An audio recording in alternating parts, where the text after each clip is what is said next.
Bumuhos ang congratulatory messages para kay Sunshine Cruz at asawa nitong si Cesar Montano dahil nakapagtapos na nga ng pag-aaral ang kanilang panganay na anak na si Angelina Isabel.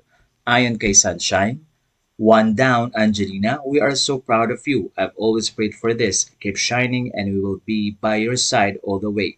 We love you. Congratulations."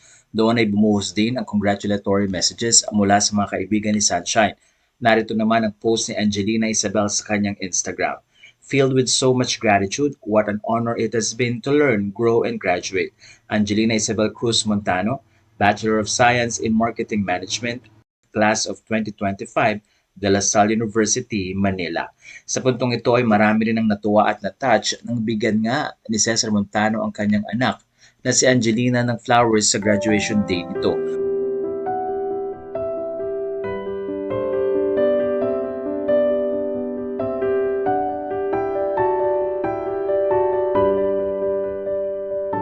Makikita ang saya at excitement nang makita ni Angeline ang kanyang tatay at talaga namang sobrang tuwa ng bawat isang naroroon. Narito ang ilan sa mga highlights ng nasabing graduation na talaga namang hinangaan ng mga netizen na ayon sa kanila, inuna talaga ni Angeline ang makatapos ng college at kung may plano man itong pasukin ang show business ay ready na siya dahil nakapagtapos na siya ng college at mas magkakaroon siya ng maraming opportunities.